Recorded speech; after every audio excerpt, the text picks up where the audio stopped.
Good evening. This is the king of all mediums.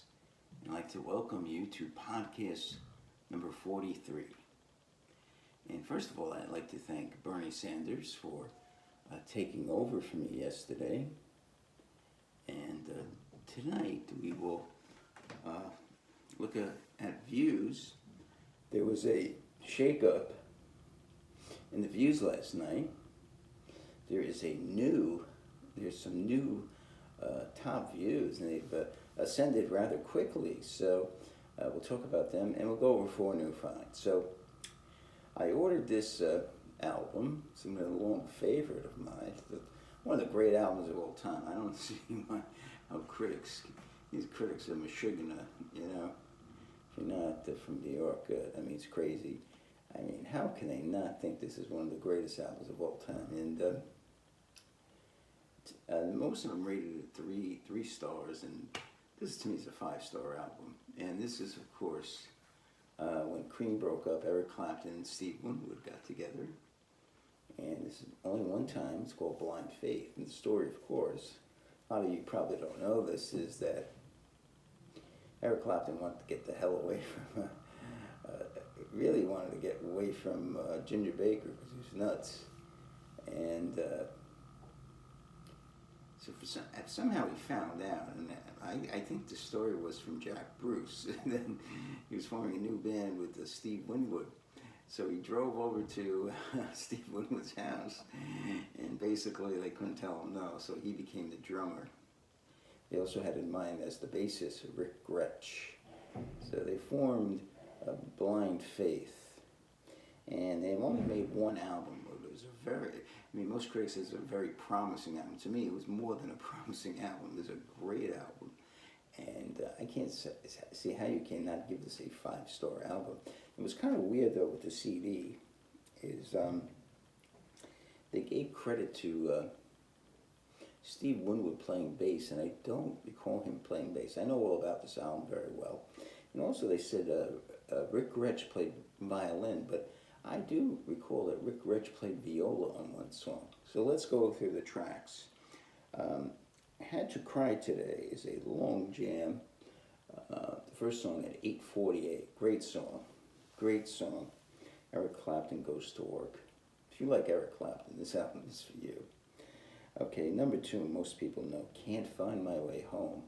Eric Clapton playing acoustic on a composition of, and he didn't do that often, written by Steve Winwood. Steve Winwood also wrote Had to Cry My Way Home. I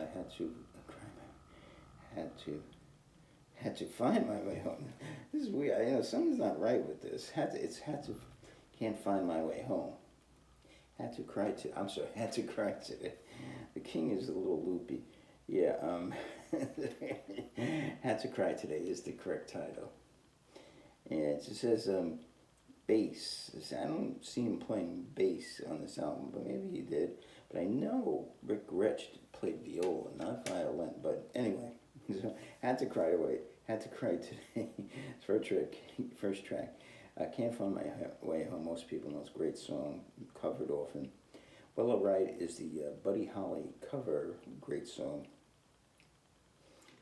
Presence of the Lord is a Eric Clapton song, great song, piano, but Steve Winwood sings it. One of the knocks on Eric Clapton, he couldn't lead, a group. So that was, one of the knocks on him. And he, eventually overcame that. And you went to side 1. Just made great, 4 great songs. The Well Alright cover of the Buddy Holly song was a great song. And there are only 2 songs, and this, I think, where they got in a little trouble, maybe. Sea of Joy is an amazing song. It's a Steve Winwood song. Now, the problem was the Ginger Baker song, Do What You Like, clocking it at 15 minutes and 18 seconds. The actual tune is actually quite good, but the problem is each of the 4 members gets their own solo. Eric Clapton does his guitar, and Steve Winwood does his organ, and Rick Gretsch does his bass solo. But most of it is a drum solo by Ginger Baker, which was not looked on quite well. So it's a great album. By the way, I ordered this on 8-track, and of course the 8-track went bad. I had to open it up. The tape just unwound, and I just gave up. So take a listen to it. And it just, it just says Blind Faith. I'd like to get the original album, but that's very expensive. Okay. And the second 5, I got 2 videos. I'm going to check out some more of this company. Probably should save some money. And it's called Video Beat. And I don't know how I came across this company. Okay, the first of the 2 is called Celebration at Big Sur. I was trying to find this. They used to play this late night TV a lot. And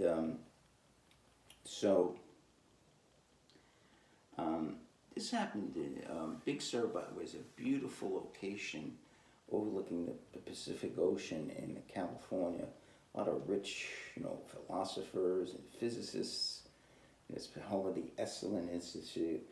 So it's funny, I wanted to go there. I heard it was a really cool place to go. So I wrote away for a brochure. It was like $2,000. That was like 20 years ago. So kind of my naivete. But this looks like a really good company. I got to check out some more videos. The #1 spot on the web for 50s and 60s youth culture on DVD. Okay, so Celebration of Big Sur is an interesting video. Some of the performances is Joni Mitchell, that's Woodstock. Joni Mitchell, Crosby, Stills and Nash, John Sebastian, Get Together, Dorothy Morrison, the Combs Sisters, All God's Children, God's Soul, Put a Love in Your Heart, Mimi Forever, Faria, Julia Payne and Stephen Stills, Changes, Circles Spinning, Carol Ann Cisneros, Malaquena Salarosa, The Struggle Mountain Resistance Band. Okay, you're getting a little to the left there. But it wasn't a bad love. The left today is much worse. They understood capitalism's a good thing, They just were against the war, which is understandable. You don't want to send 18-year-old kids to war. Rise, shine, and give God the glory. Joan Baez with Dorothy Morrison and Combs Sisters, Oh Happy Day, and various artists, Swing Down, Sweet Chariot. Also, I have a bonus selection. What's Happening in the Haight-Ashbury, 1972. Okay. Oh, I have another side. I didn't see that. Artists and songs: Crosby, Stills, Nash and Young, Sea of Madness. I love that song. Down by the River. It's funny, he never did that on a solo album or anything. He did it at Woodstock, but the performance actually on the Woodstock was actually done in their first performance in Chicago. Down by the River, Stephen Stills, 4 and 20, John Sebastian, Rainbows All Over Your Blues, John Sebastian with Stephen Stills, Mobile Line, Red Eye Express, Joan Baez, I Shall Be Released, a song for David, Sweet Sir Galahad. I like Joan Baez. I mean, she's a little on the left, but she's okay. She's a good lefty. Ooh, I think I'm drunk. So, one of the memorable scenes, I've seen this already. By the way, I'm not going to watch this till September because I always only watch this. So it is like the festival time, when the festivals come up. I think the first one, I have this the New York Pop Festival, 1970 Renaissance. That's the first one I'm going to watch. There's a scene where a heckler and Stephen Stills almost get into a fight, so I'm looking forward to it. It doesn't happen, though. They didn't really have that much security, so I could have, the guy back then, the guy could have, but then, there were no guns, there were no, there were no nuts, really. But I mean, he had a nut, he didn't have a gun, so he could have been subdued. So a different time of the year, time in the world. Okay, the second thing I got in this video beat, this looks really good. The Legends of Canyon of the Canyon, the 1960s and 70s LA folk scene. I think I'm going to take a look at this tonight. U.S. documentary, the assassination of President Kennedy and the arrival of the Beatles 2 months later. And I gotta read all this. Marijuana, rare photos, 8mm film footage. The artists that inhabited Laurel Canyon and the Hollywood Hills, the Buffalo Springfield, the Birds, modern folk quartet, the Mamas and the Papas, Crosby, Stills and Nash, Joni Mitchell, Linda Ronstadt. She's really over it, Linda Ronstadt. Great voice, no doubt about that. Henry Diltz, a member of the Modern Folk Quartet, picked up a camera as a junk shop while on tour and inadvertently launched a career as a famed rock group photographer. Diltz, who photographs appear on the cover of many well-known LPs as magazines and books, narrates the story of the Laurel Canyon neighborhoods and the artists that lived and created music in the area. Lots of behind-the-scenes stories how groups and songs came about and how the Sunset Strip scene developed around clubs such as the Whiskey A Go-Go and the Troubadour. And that bonus looks really good. Can't wait to go on this thing. This is great. And they have bonus selections. This is what I love, stuff like that. By the way, the Buffalo Springfield, my favorite group of all time. They're so good. I mean, they released 3 albums. And the last one, they weren't even trying. It's just such a great album. I mean, but the second one's unbelievable. Something about the Modern Folk Quartet on Shindig. Phil Spector TV talk show, 1966. This is weird. Phil was not scheduled to be a guest, but nonetheless, he walks out of the audience and looking around very scruffy. He's always kind of a weird guy. He's a murderer. And takes a seat on stage and begins to argue with the actor Phil Forster. I remember him as this guy with these bushy eyebrows who takes none of Phil's eccentricities and good humor instead insults the heck out of him. Oh, it's good. I can't wait to see that. Okay, let's see what else we got. How we running out of time? Okay, we're doing pretty good. Finally, this guy. Roy Orbison, Singing for the Lonely. Okay, so Roy Orbison made a comeback, and Jeff Lynne, it's an amazing job. He did George Harrison's album, he did The Traveling Wilburys, he did, what else did he do?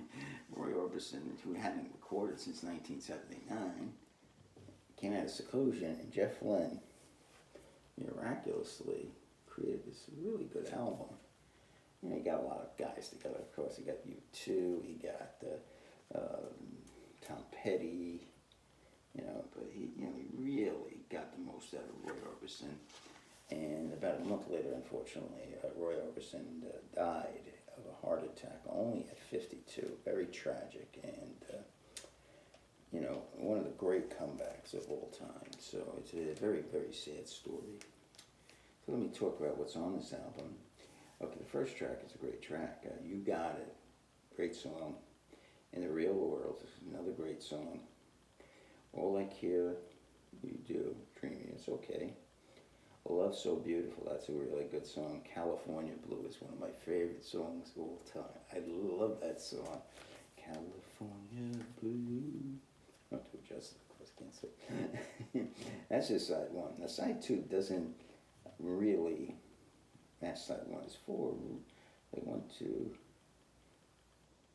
There's about 3 unbelievably good songs. She's a Mystery was a big hit. It's a really good song, but it's a little too you-tooey. But it's a good song. The Comedians was written by Elvis Costello. It's pretty good. It's not great. The Only One is a good song, nothing special. Windsurfer is a good song. And the final track, Careless Heart, not a great way to end the album, though. It's good. It's okay, but this is a really good album. I give it a 4 star. I'm gonna give it a 5 star. But it really grabs you. And it's so sad. He would die a month later. It's just sometimes life gets you, and I remember I had the CD, and of course I lost my possessions, and came across this. It was $4. What a find! And the condition now is okay. It's very, it has little pops. It's a little staticky, thing. I don't really wipe it down. I try not to wipe down an album. It looks shiny. It had a nice shine to it, but next time I play it, I'll do that. Okay. Now let's take a look at our top views. Now, a couple of big changes. The king of all medium is doing pretty good all of a sudden. There's a lot of this girl again. I said this girl. I was like, she follows 940 people, and she has 14,000 followers. And I'm so depressed today. The king of all medium puts so much work into this. You don't know. Okay, so let's go over the top views of my videos, and there's been two songs that really, and these are just recent, so they could do some more damage. Okay, so let's take a look at so if you're new to this, it's a very big surprise. It's been in the top for a few weeks. Anybody's Answer by Grand Funk Railroad, and there might have been a little chicanery to this. Again, I don't know. I can't prove it. My brother is a programmer. I have a feeling, but I don't know. 194 views. It's a really good song, though. So YouTube it or whatever streaming service. Vinyl. Nice, really nice melodic song. Heavy. It's a really good song. 194 views. Okay. Second place is Something, of course, by the Beatles. 156. And that's vinyl too. That's been around the top, till Anybody's Answer climbed the charts. Okay, number 3 is Flying. That's why, again, I'm kind of a little suspicious, because Flying, while a good song, is not the song you would expect to climb the charts. 149. Okay, now this was the big surprise, okay? Green River was a song I put up on 8-track. I have a few, but I have a few working 8-tracks, so I put it up, and there were 2 better songs I found. Bad Moon Rising on the same 8-track, and Lodi, which is one of my favorite songs, by the way, by CCO. It's a great song. For some reason, it went crazy on, one of the keys to getting a lot of views is retweets, By the way, if you're watching this, please do that. Please retweet my song. I don't like suggesting it, but Green River has 128 views in just maybe a couple of days. So, and although things can slow very quickly, and it is the first 8-track that's ever had any action. Okay, so Green River, look at that. 128th has moved into solid 4th place. Okay, and number 5, I Should Have Known Better by the Beatles. It's a vinyl. It's on vinyl, and it has 105. Okay,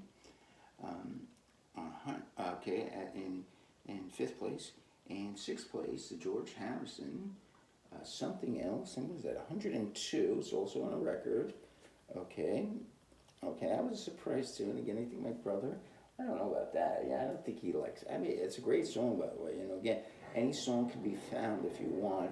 Type in the search box the name of the song, space, at Hip Dave's Lounge, okay? Stupid name, I know. That's what I thought of. Sometimes you can't come up with something. Now, number 7 is a new one and a surprise again. Put up 3 songs from the Hotel California. You figure Hotel California, The New Kid in Town, and Life in the Fast Lane. You figure the Hotel California, a lot of people would view. No, they viewed this song, The New Kid in Town. I think it had 3 retweets, and that's why. The New Kid in Town had 97 views, and that, again, went up a few days ago. So it's a CD, right? And that's in 7th place, okay? The Ballad of John and Yoko, sitting steady on a vinyl, and that is 95, okay? And The Walk of Life, another CD. So there's 3 non-vinyls, and I like that. I like to see other mediums, Well, there's really, CD is really 5, but I will have DVDs coming soon. You'll see how. So Walk of Life is now in ninth place with 94, right behind the Ballad of John Yoko. And finally, just hanging in the top 10. It's been on it's never been knocked out of the top 10. Although the Paperback Writer at 86 is in 11th place, so it's trying to get in there. I'm sure there's going to be, I'm getting more followers, getting more interested in the site. It will probably be knocked out soon. Another Grand Funk, surprisingly, but again, my brother, she came around. I Come Tumbling, another great song. It's a really good song. It has 90 views, and it's a vinyl, so that's pretty much the way things are looking. So very surprised. Now I was thinking of cutting back. Every Friday I've been going over the views, and I was thinking of cutting it back to every 2 weeks, because as though it's kind of repetitive enough. This movement, things starts moving. But I was thinking of doing that again, but if things start to move, I was thinking of cutting that back to every 2 weeks. Now the next plan is, so now I got to brainstorm. I want to make this pot. See, I think I have to sell it more on the, I think a lot of people miss out a lot of stuff just by going onto the site. You go on the site, you get some nice stuff, you get some views, but I think you learn a lot of trivia, you learn,